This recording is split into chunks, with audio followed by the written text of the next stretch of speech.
purified. What I prioritize. Turn my heart to you. Give me more than human love. Human love. All right, hello everybody, and welcome to the Replicant Report. I am your host, Keith Giles. We are streaming live. If you are lucky enough to be listening to us live, let me, there we go, drop the theme song. By the way, which I don't think I've mentioned enough, the theme song is by my son, David Giles, recording under the name TV is Neat. The song is called Human Love. You can check that out. I believe it's on Bandcamp under TV is Neat. So very grateful for that. I love that song. So hey, we're getting near the end of the year. It's almost Thanksgiving this week as I'm recording this, and close enough to the end of the year that I think it's safe to say that I could go ahead and let you know what my top 20 books of 2025 are. Now, these are books that I read this year. They are not books that released, except for maybe two of them that released this year. Most of these books released much older, because usually when I'm reading science fiction, honestly, I much prefer like what I call vintage sci-fi. It's really like science fiction from the 60s, 70s, maybe the 80s, 90s. But I read very little in modern fiction, and when I do read modern science fiction, it's got to come really well, recommended, have great reviews, and be something. So some of those kinds of books have shown up on my previous top 10 or top 20 lists. Let me just go back. If I can look at the list that I did last year. Yeah, so my best books of last year, of 2024, my number one was The Water Knife, which was written fairly recently, I think in the last couple of years. This Is How You Lose the Time War, which I think had come out in 2024. And then I read, I also had as my number 4 book, There Is No Anti-Memetics Division. And that book has just been re-released this year. It was self-published, I think, a couple of years ago. So, I did have at the top of my list several books that were quote unquote new. I also had Dark Matter from Blake Crouch on my top 20 list last year. So this year, I'm just looking, 1, 2, 3, 4. There's 4 books that are quote unquote either came out this year, last year, or within the last 4 or 5 years. The majority of the books I'm going to talk about on my top 20 list are books that are as old as I am, or a little younger than me, but not by much. Okay, so I'm just going to go backwards down the list, starting at the top, or starting at the bottom, I should say, and working my way to number 1. You guys know how top 10 lists work, right? Okay, so I'm sure you know what we're talking about here. So just in case anybody in the is watching live and they want to leave a comment or something, I will look at my comments as well. All right, so I should say the bottom of the list really, and you're going to see a lot of these on the bottom are similar. So this is Barry Malzberg's Revelations. This is a reprint from Anti-Oedipus Press, who are some friends of mine. Love these guys. They put out some great stuff. They had a wonderful relationship with Barry Malzberg before he died, which was only, I think, last year. And they've been in the process of reprinting some of his best, really some of his best books. And Revelations is at the bottom for me. It's okay. It reminds me a bit of Network, the 1970s film. So it's about a TV presenter who's like super popular, and just the ways that the media influences society and all that kind of thing. I liked it, but I guess not as much as I like some of these other books.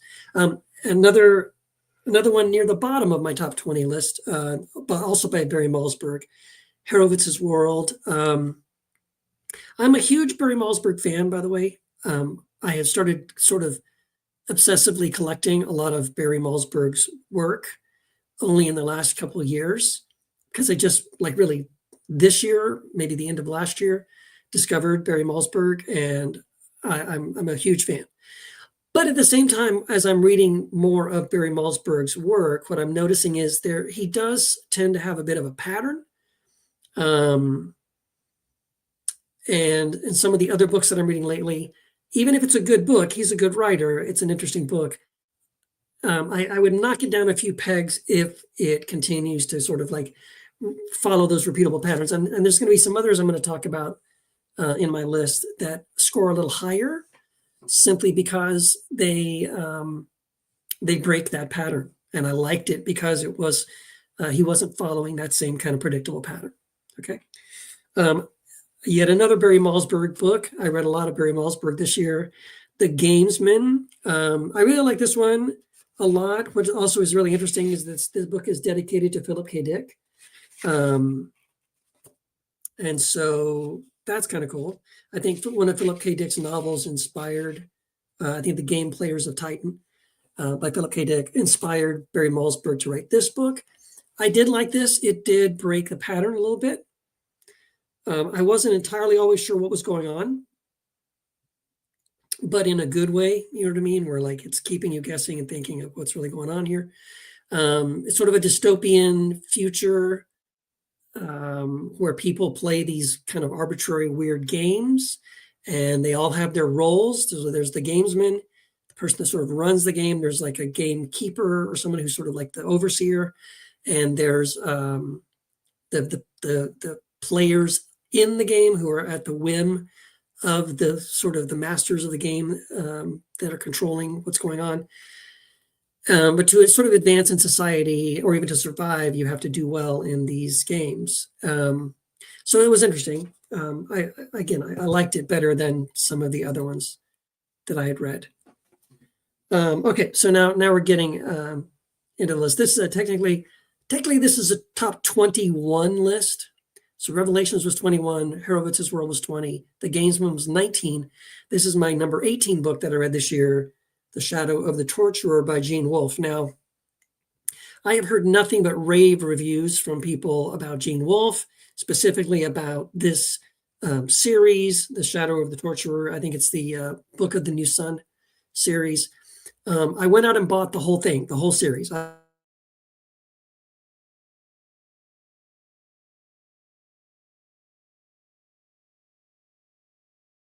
The first one have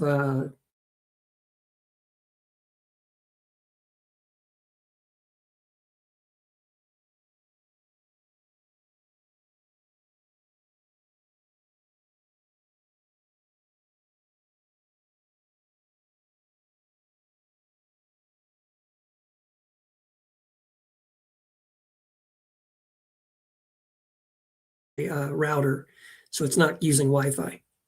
So hopefully everyone can hear me. Hopefully there's no issues. I'm going to keep going. Anyway, so and then there's, I think, a fifth book that's called The Book of the New Sun. So I have that one as well, right? So I think that's how it works. I think there's 4 books and then there's a fifth book. And then I think even after that, there are more books that he wrote. The Earth of the New Sun or something like that.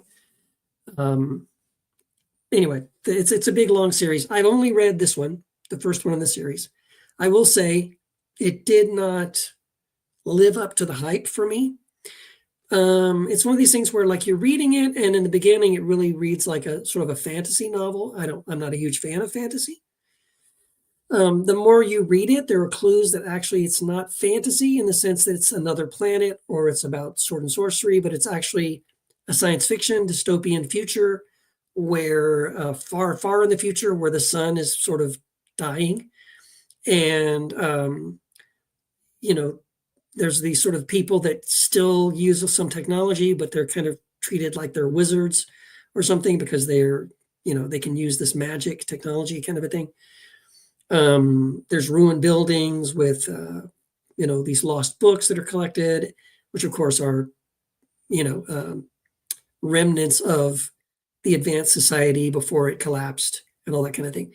So, that makes it a little bit more interesting to me as someone who's a fan of science fiction, but overall, I didn't come away feeling very satisfied at the end of this book.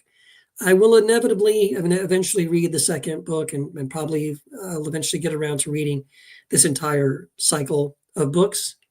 But if this book had really, floored me, if I had finished it and been like, whoa, that was awesome, then I probably would have just kept reading the series. But unfortunately, because it didn't do that, I'm going to take a bit of a break from that for now. I have so many books, by the way. I could probably do a video. Maybe I'll do this one of my next videos. Of just the stack of books on my to be read pile. I've had some amazing book hauls lately, and I have so many really great, cool books I am so excited to dig into. But of course, I can only read one at a time. But it would be kind of cool just to say, like, kind of a sneak peek of like, hey, here's what's on my to be read list next to my bed, and the pile of books next to my bed, because there's some cool stuff in there. All right, so moving on.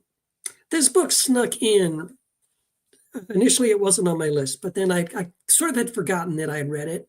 But then I went and put it back on the list because it's a book that I think is worth recommending. So the book is by Jodi Scott. She is a fascinating author in her own right. The book is called Passing for Human. Speaking of recommendations, it has a recommendation on the cover by Barry Malzberg, a Swiftian satire of the most ferocious power. And it is fantastic as a satire. And if you can read it and really kind of be in that mood for something lighthearted and read it, like enjoy the commentary that it's making on society, on the media, on entertainment, on politics. It's written from the perspective of a woman who is an alien. She's actually a dolphin, not a dolphin, but a dolphin-like alien from a planet that's mostly water. And her species comes to Earth to kind of study us, and they can take on human form. So they basically can transfer their consciousness into any body they want, and they fashion bodies. And so, for example, some of the bodies are like Emma Peel from the Avengers TV series, or, General George Patton, Abraham Lincoln, Heidi's grandfather from the Shirley Temple Heidi movie. It's etc. So it's like, if I just read the back cover, okay. Passing for Human, or Who Isn't Afraid of Virginia Woolf, starring Benaroya, a 36-foot extraterrestrial dolphin, in the role of Brenda Starr, Emma Peel, Mary Worth, Virginia Woolf, and Happy New Guinea Hoptoad, with an all-star cast including Abraham Lincoln, Jennison the Kansas Jayhawker, Heidi's grandfather, General George Patton, the Los Angeles Police Department, the Prince of Darkness, the Royal Canadian Mounted Police, Ancient Egypt, the Isle of Capri, Interstellar Station 8, 4 billion newly created people, and several hundred Richard Nixons. Yeah, it's cover art, by the way. This edition that I have is one of my all-time favorite science fiction cover artist, Bob Pepper. That's another reason I really treasure this book. It was really great. So, yeah, interesting book. I do recommend it. And apparently she's written, like, I think there's even maybe a trilogy. This is the first book in the trilogy. I don't own, or I haven't read the other books, but it might be worth checking out if you enjoy that one. Okay. Okay. Next, this is number 16. The book is Under the Skin. Now, this is the book that the film with Scarlett Johansson is based on, of the same title, Under the Skin. I really loved the movie. It's one of my all-time favorite science fiction films. I think it's genius. It's a genius film. And the book, I would say the first third of the book does a wonderful job of, it's weird to talk about it in this way because I know the book came first, right? But what the movie does well is it maintains a feeling of mystery. It doesn't really explicitly tell you who this person is, the main character, why they're here, what they're doing, why they're doing it, and all of that, right? And you are for the entire movie, you're just completely trying to solve this mystery, and so it holds your attention, at least hold my attention, by sort of playing with this mystery box idea, right? And maintaining the mystery box so that you don't get frustrated, you don't give up, but you stick with it to the very end. The first third of the book, the novel that the film is based on, does that, and it does it beautifully. And I think where the book fails, at least for me, is that it reveals way too much. By the middle part of the book, you know the answers to all of those questions, and for me, they're not satisfying answers to the question. My own imagination was much more interesting and satisfying than the answers to those mysteries. And so anyway, it was an enjoyable book. It's one of those things where I was talking to my family about it. Like, if I had never seen the movie, and this is for you, if you've never seen the film, before you watch the film, read the book. I think you'll enjoy the book much better if you don't have any context whatsoever from the movie. And then, whether you like the book or not, then go watch the movie, because the movie is way, way better. And even if you don't like the book, you will. I think you'll really love the movie. Okay, number 15 on my list is a book called Doggerland by Ben Smith. This book I only read. I would have never in a million years I wouldn't even known about this book. But Matt from Bookpilled, who's a booktuber that I follow, one of the only people that I support on Patreon, just so I can watch all of his review videos for science fiction. He's kind of my go-to guy. Really, I've learned a lot from him and followed a lot of great authors and found a lot of great science fiction books because of Matt. And so when Matt recommends a book like this, and Matt did so very strongly recommended this book, I just kind of went out immediately and purchased the book on eBay and read it. However, I got to say, Matt, I didn't love it as much as you did. I'm sorry to say. It's good, but I don't think it's great. And I don't know, it's just the story didn't grab me. The mystery kind of the story didn't engage me. Yeah, it just didn't do it for me overall. It's okay.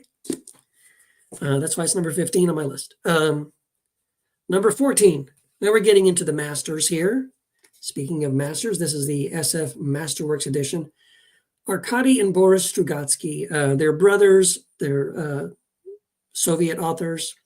They're mostly known for Roadside Picnic, which is still, having read several of their books, it's still by far, Roadside Picnic is their greatest novel, in my opinion. I have many other books of theirs that I have to read, but I can't imagine that one of them is suddenly better than Roadside Picnic and no one's mentioned it yet, or even suggested it. But Snail on the Slope was actually very good. I really did enjoy it. And there's been several other books that I've tried to read and given up on, like Hard to Be a God, which people have said is fantastic.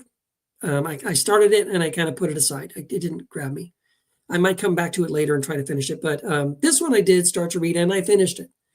And The Snail on the Slope is a really interesting book about this forest.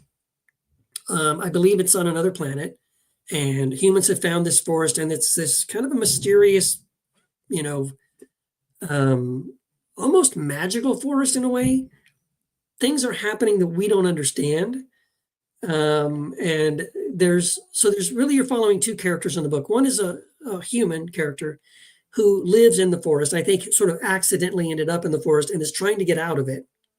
And another human character who is on the outside of the forest. He's on the fringes, where there's a little village there, like a scientific village, and they're supposed to be studying the forest, and he wants to get into the forest. So it's fascinating. It kind of alternates between these two characters. And sometimes it's the character who's outside the forest and hates it and wants to get inside the forest because he sees it as magical and meaningful and profound. And then it'll alternate to another chapter told from the perspective of a human inside the forest who finds it maddening and insane and wants to escape it. So it's really great. And with a lot of their stuff, there's a lot of social commentary going on.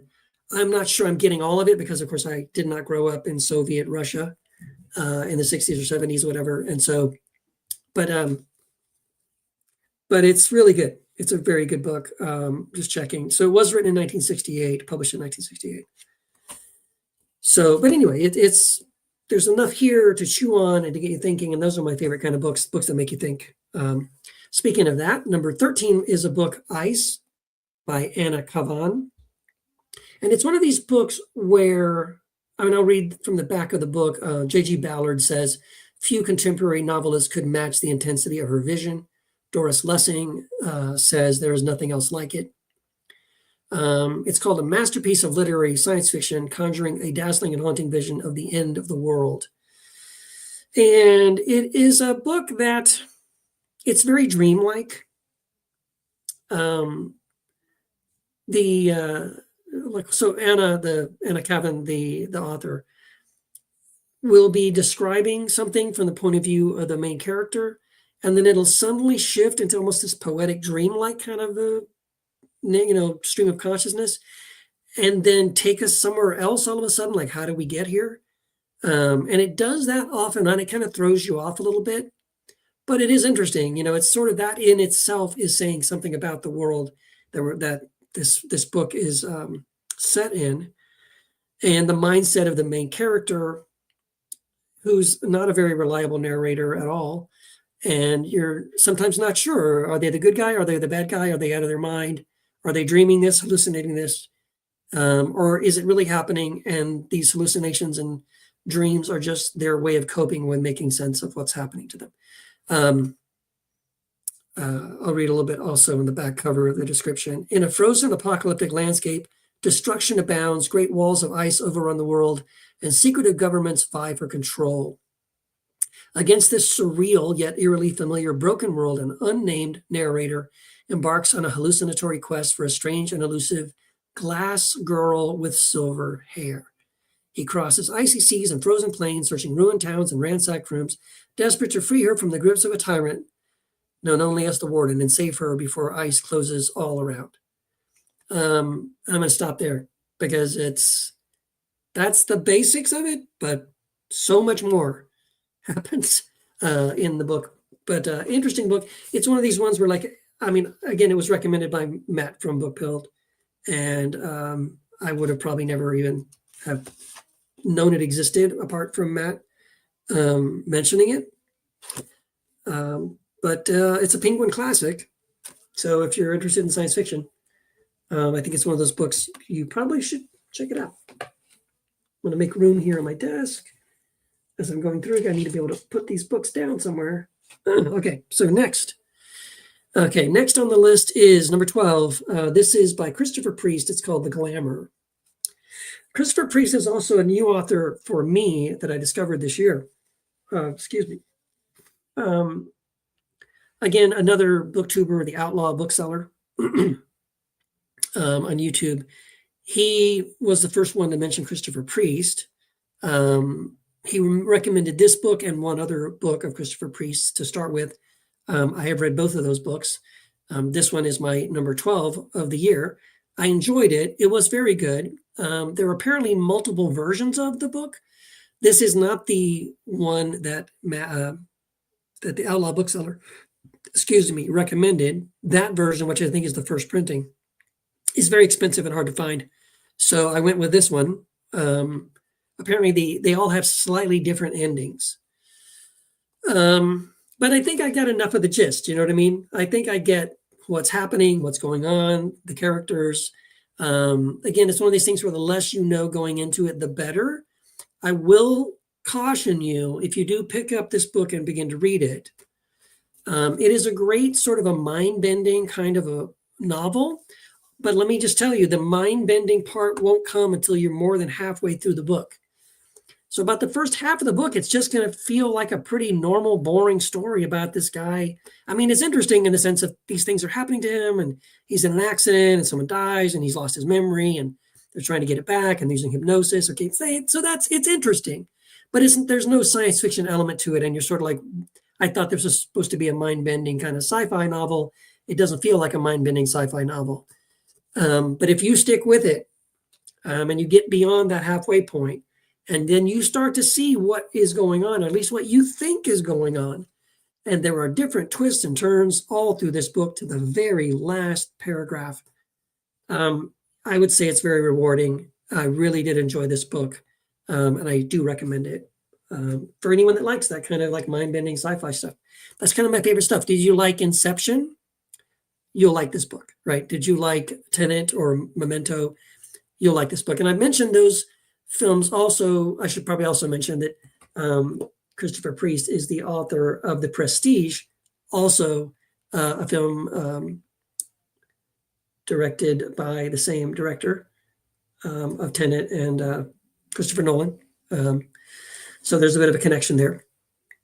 Anyway, yeah, that was a very good one. I enjoyed it, and I'm now a fan of Christopher Priest, and I picked up a few of his books, and I think the only one I have yet to read by Christopher Priest so far, there might be one novel and one short story collection.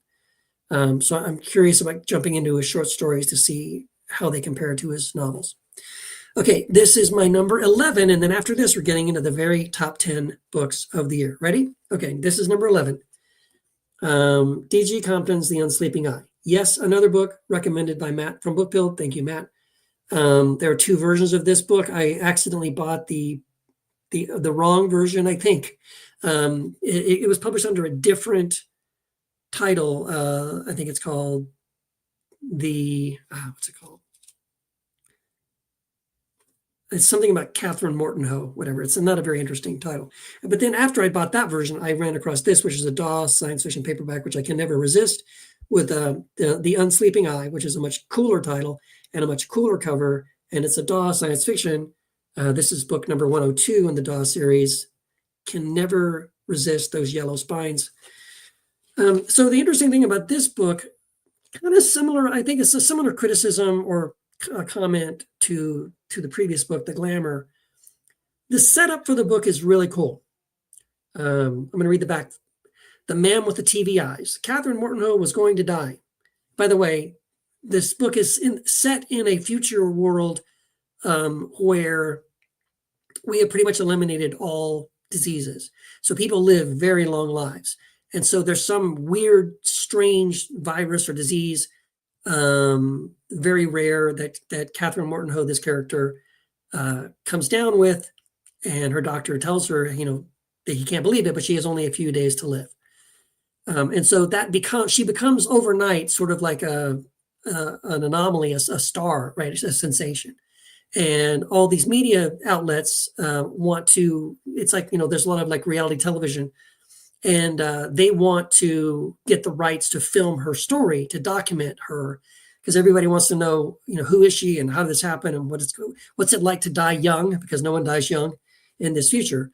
And so I'm continuing to read from the back of the back cover. It was to be on a television program of the highest rating.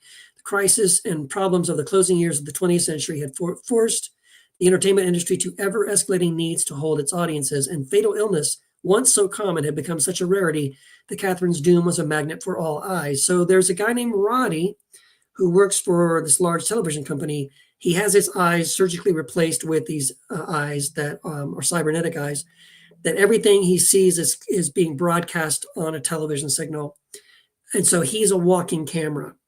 And he's seeing and recording everything. So he gets close to her. She doesn't know that he works for this television company. And he is secretly filming her. And her story is sort of documentary style, being cut and edited in real time and broadcast as a television show, as she is trying to deal with, the last few days of her life. Anyway, so like the same kind of, criticism to the previous book, The Glamour, where it's a great setup, right? That sounds really cool. Roddy, the guy with the eyes, when this is the whole point of The Unsleeping Eye, right? Is this reporter with these eyes who's filming everything. He doesn't even meet her in person till like more than halfway through the book. And so very little of the book is really even their relationship and their interactions and what he's filming and any of that. And that was a bit frustrating to me as a reader. I mean, this was the promise of the cover. This is the promise of the back cover. This is the concept. Let's just get into that. And instead it spends a ton of time on on Catherine Mortenho, it's just what she's going through separately, Roddy in his life and his personal life, and dealing with the networks and all that stuff, with, again, separately, before they ever meet each other. And that's kind of frustrating to me. Once they got together, it was interesting, but I just took way too long. All right, here we go. Number 10. This is my first ever book by this author, Robert Silverberg. And if you follow vintage sci-fi, he's a very big name. He's written tons of books. He wrote the Magicpur Chronicles, Lord Valentine's Castle, and some many other books. This is my very first one. Again, this book was recommended, yes, by probably Matt on BookBuild or some other booktube, channel that I follow. So again, I was curious about Silverberg, and like, oh, where do I start? And this was the book as sort of a standalone book. It's not part of a series or anything, and it's a pure sci-fi idea that was interesting to me. So basically, it's a story about in the future, as overpopulation was a problem right near the end of the 20th century, and the way we solved the problem was, instead of building, having cities sprawl out, the sprawl, where they just kind of take over real estate until they're one big massive city, mega city. Instead, they start building these massive skyscrapers that are like 500, 700 stories tall. And every floor is a city. And thousands, hundreds of thousands of people live on a single floor, but they're super modern and everything they need is there. So they never have to leave the building. And there's a lot of very strange rules and laws that have been passed in order to keep the peace. Sexual ethics and morals have been loosened to deal with the sort of the frustrations of being confined together in these spaces, and things like that. So, but it's really fascinating. I really like this book. To be honest, I'm only about halfway through it, but I can tell you right now, I'm loving it so far. And so I know it's going to be, I'm putting it right now at number 10. Maybe when I finish it, it'll move up a little bit on my final list, but for now it's number 10 and I'm really loving it. And if I can find other Robert Silverberg books that are similar in tone and content, I might be interested in reading some more Silverberg. I'm not big on fantasy and I don't want to jump into a big long series. So, okay. Number 9, another Arkady and Boris Strugatsky book. This is The Doomed City. It's kind of a thick book. I think the other one was pretty thick as well, but this one I think is a little thicker. This was an interesting one. I did like it better than The Snail on the Slope. Basically, it's a book about a city with an artificial sun. We don't know really where the city is. It doesn't feel like it's really on Earth because, again, the sun is artificial. So where is this city located and what planet are they on? Are they on Earth? Are they in some kind of a simulation? Are they on, are they inside of a giant ship that's simulating a planet? The people there are from different points in time in Earth history and from different nations and countries, and they speak different languages. So you have a soldier from World War II with somebody from the Civil War in America, and then somebody from Australia, and then somebody from France, and it's just people sort of gathered from across time on planet Earth, and they've all been dropped into this city, and they can't sort of escape the city. And you're following a crew of characters, I think there's like 5 different characters, as they are sort of slowly advancing in the echelon. So they begin at the very bottom. At the beginning, they're garbage collectors. By the end, they're basically lords and barons, and they have power and authority over other people. And you get to see how this changes their character, how they change from when they are, peasants and they're nobodies and they're on the bottom, versus when they have a little more influence and authority, when they kind of move to middle class, then when they own some property, then when they have political and military power, and how this kind of changes them, and sort of also what's going on behind the scenes, like who put this together and why. They keep calling it the experiment. And so again, what's the point of the experiment? Who's doing the experiment and all that? So yeah, it's interesting. Really, really good book. I recommend that one. I liked it a lot. Okay, number 8. And this is a really interesting book. Again, also recommended from my favorite booktubers.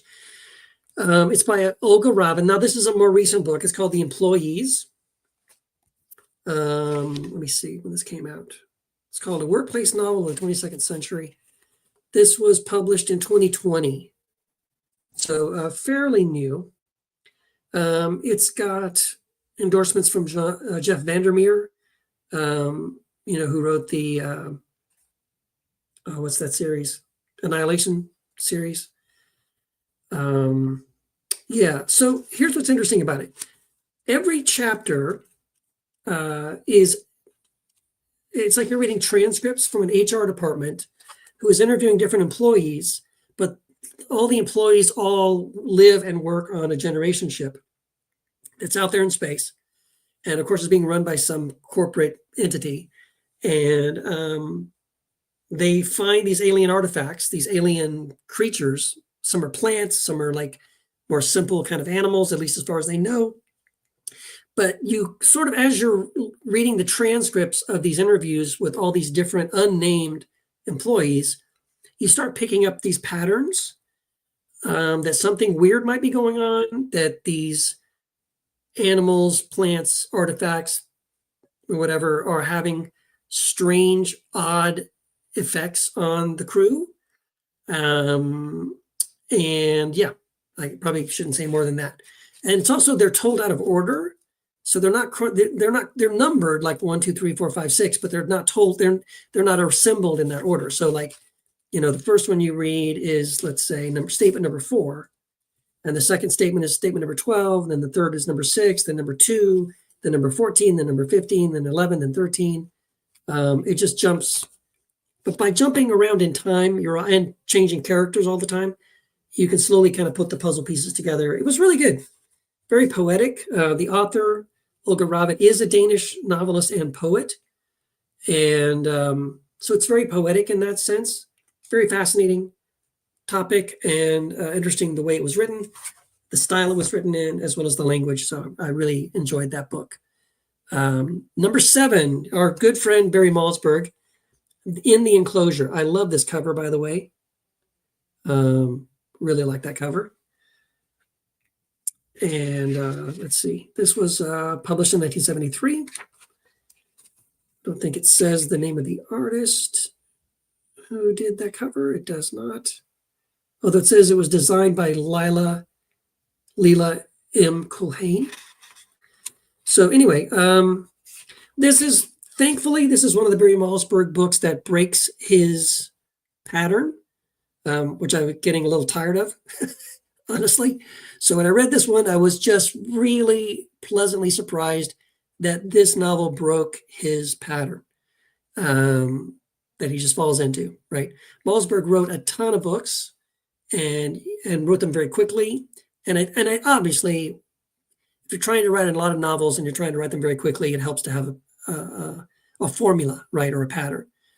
And so that's great if you're Barry Malzberg and you want to kick out a bunch of books. It's not so great if you're a reader and you're getting tired of that same pattern over and over and over again. This one broke the pattern and was a very enjoyable book. According to the back, escape is all that queer, Q-U-I-R, which the publishing company I run is Quire, Q-U-O-I-R. So it's kind of interesting. There was a similar name. I guess it's queer. Escape is all that Queer thinks about. Escape from the enclosure on Earth. Escape from the endless interrogations. Queer's memories have been burned out. All he knows is that he must give scientific data to humans whenever they ask for it. And interesting that the character's name is Queer. Malzberg does deal with a lot of those kinds of themes in all of his books that I've read so far. You have typically male characters who, one way or another, either feel like they might be bisexual or have homosexual thoughts. And so, this book doesn't go down that road too deep. It's not like, an allegory or anything like that, but it is an allegory in the sense of just, again, society and humanity, feeling the need to escape from something. And then, yes, you can escape from something, but from what to what, right? Sort of from the frying pan into the fire. How do you know that what you're escaping isn't better than what you might escape into, or vice versa? Anyway, this book was really good. Really, I do recommend this book. Yeah. All right, number 6. And this is a book I just finished recently. And I'll be honest, I bought the book mostly because I was obsessed with the cover. Oh my gosh, I really love this cover art. And this is an author that I've heard good things about, but I think this is probably the first book I've read by this author. I have others in a stack that I'm going to get to eventually. And this author is very prolific, but I'm glad this was the first of their books that I read. I really enjoyed it. It's called The Sheep Look Up. And if you're watching this on video, look at that cover.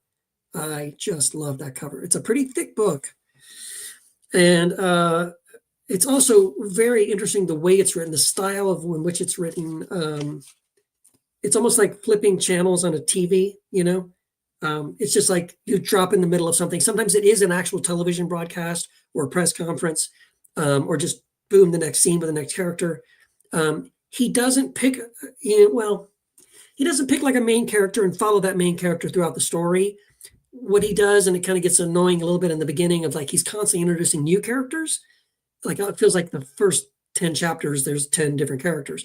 But then he'll come back to some of those characters later on and then slowly begin to weave all their stories together, which is common nowadays. I'm sure at the time that was probably pretty, groundbreaking, avant-garde kind of writing. But really good, really fascinating.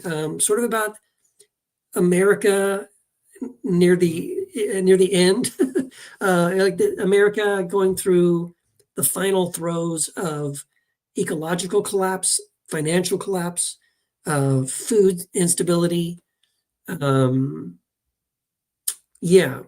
lot of disease, a lot of pandemics, and different people in different places of society trying to survive this and navigate this and make sense of it. And some of them trying to capitalize on it, to make money on it as well. So it's just it's a fascinating sort of slice of the human condition and the human experience, with the setting of pretty much the end of the world as we know it. So really good. And apparently this is the second book. I believe it is intended to be, if not a literal, that a spiritual sequel to his book, Stand on Zanzibar. At least that's what it says on the cover. The sequel to the author's Hugo Award-winning Stand on Zanzibar is an important novel, perhaps the most important speculative novel of the year. And I would agree. Very much enjoyed this book. That's my number 6. Over time, I could see moving this one up a little bit because I think it's got some staying power. But I do recommend this book. I should also say something about this. I nearly put this book down in the first couple of chapters because there was some racist kind of language going on. And I wasn't sure, like, is this book written by a racist, or is this book about racism? And by the end of the book, well, as I continued to read the book, I began to feel like he was sort of reporting on characters who were racist and how their racism played into, their character and sort of the state of the world the way it is. Also keeping in mind that he wrote this at a time when probably there was a lot going on with, civil rights movements and things like that. And from his perspective, sort of projecting how those race riots and race relations and racial tensions could sort of reach a climax in the future. So anyway, I would just say, yeah, if you're reading along at the beginning and you come across some of those things and you're like, oh, I don't know, I would say stick with it because I think it's worth it. And he goes some really good places with the book. Okay, number 5. This is my top 5, guys. Christopher Priest again. This is The Inverted World. And this, my friends, not the glamour, this book. I have read now, I think, 4 or 5 different Christopher Priest books, novels so far. This is it. This is the best one. You need to read this one. if you're curious about Christopher Priest and you've not read any of his stuff, start here. This is the good one. Gosh, again, I don't even know what to say. It's also a novel about a city. It's a city that is moving. So the entire city is sort of like built on these massive sort of tank treads, and it's traveling slowly but surely across the landscape. And there are teams of people who have to constantly sort of make way, cut down forests and build bridges over the water and all this kind of stuff. But the reason why it's moving is that's the question mark, right? And it's a bit of a mystery as you're reading. Like, first of all, why is the city moving? Why do they have to move? Why is this society set up the way it is? It's fascinating. This was talk about a mind-bending novel. This, my friends, is a mind-bending novel, and I love mind-bending novels. This was a very good, very satisfying science fiction novel. It's one of the kind of a novel where, and I feel this way about The Sheep Look Up as well. And probably every book I'm going to cover from here on out. Where like the thing that happens for me anyway, when I read a really great science fiction novel and I finish it, there's a bit of a sadness that it's over, but then there's also a bit of a challenge of like, I want to read something that's that good. I don't want to just read another science fiction novel that's just going to be okay, because I just finished reading something that was awesome. And so it, you know what I mean? Like, I'm just not satisfied. That's why a lot of books I probably started and then set them aside and nah, that's not it. And I went to another one because I'm sort of chasing that same level of wow that I got from a book like this. And so it kind of ruins me for other science fiction books, if what I'm saying. But yeah, this one, yeah, I would love to read anything that came close to something like The Inverted World. Fantastic. Okay, now this one is also really great. Was really a great emotional novel. I'm just going to talk about it quickly. So it's called The Dog Stars. The author's name is Peter Heller. It was a national bestseller, one of the best books of the year, according to The Atlantic and the San Francisco Chronicle.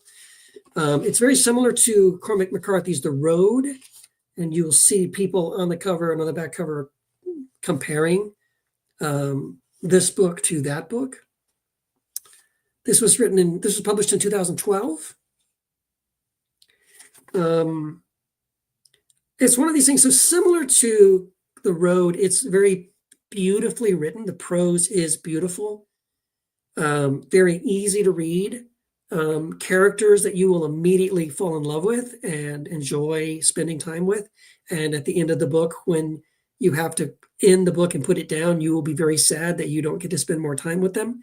I wish there was a sequel to this book, and I'd love to know what happens to these characters next, because I think I would just love to read it. It was just enjoyable to be in this world and to spend time with them.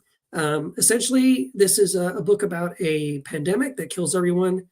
There's a very few people left alive, and as with most sort of pandemic, disaster, dystopian, even like zombie, stories, it's other people you need to be afraid of. When you come up on other people, can you trust them? And no, the answer is no, you should not trust them, and you should shoot first and ask questions later. The two main characters in the book, one of them is a pilot, and so the pilot and his dog, he and another guy are holed up on a small private airport, and they fortified it, and they have landmines and trip wires and all kinds of stuff to protect themselves from people that try to constantly come in and steal from them and kill them, whatever, take what they have. But then randomly, the main character will get in his small little Cessna plane and fly around and survey the area and find fuel and food and water and other things that they need, and go on these kind of expeditions to kind of search for things. But of course, sometimes that gets dangerous because you accidentally run into people and you're not sure you're going to be able to make it home and all that kind of stuff. So great story, beautifully, emotionally well-written story. I think I did cry at least once in reading this. This book was highly recommended. Very, very good. I think it would make a great film, similar to The Road, if the right person made that film. It'd be great. Okay, now, this is number 3 My number 3 best novel that I read this year is a book that I am proud to say that I also got to publish as the publisher with Quire Publishing. And I also personally edited this book and went through it with the author myself. The author is my friend David Agranoff. The book is Great America in Dead World.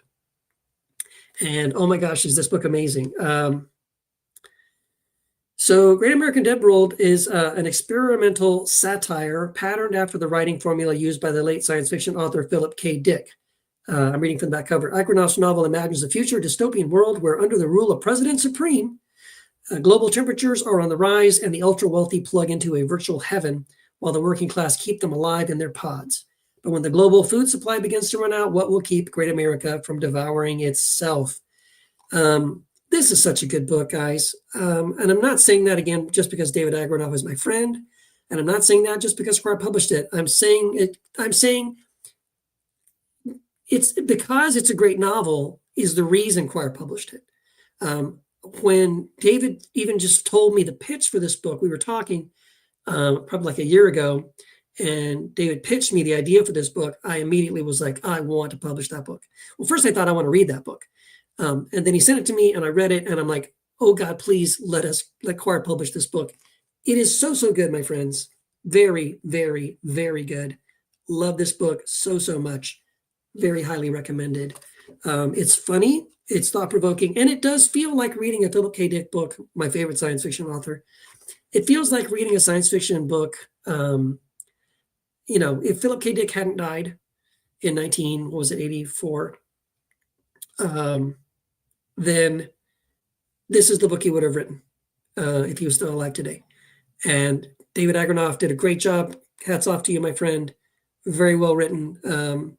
Very funny, thoughtful, insightful, very much in the vein of Philip K. Dick, playing with some important questions about reality and humanity and all that. So love that book, highly recommend it. Okay, number 2 on my list, also a book that came out recently. I'm looking, when did this come out? 2024. So this came out last year, but I did not read it until early this year. Skinship by my friend James Reich. This is a book I wished I had published. Also by Anti-Oedipus Press. God bless those guys. This is a great science fiction novel. It's about a generation ship. And that's probably all I should say about it for this video. But I will say what makes this book so fantastic is that James Reich is a master. His prose is like nothing I've ever read. But I want to read everything this guy writes because he is such a talented, gifted, brilliant writer. Reading this book was a joy. And sometimes I would just read as an author, as a writer, I would read almost every paragraph, every chapter. And in the back of my mind, I'm just thinking, damn, I wish I could write like this. I know I probably could never write like this. But damn, it's good. Really good. So way to go, James. Fantastic book. Highly recommended. Skinship. Buy it, read it, treasure it. It's a keeper. It's a very, very good book. That's my number 2. And my number 1 best novel, science fiction novel that I read this year is again by Barry Malzberg. This is Beyond Apollo. Yet another book this is the first Barry Malzberg book that I ever read.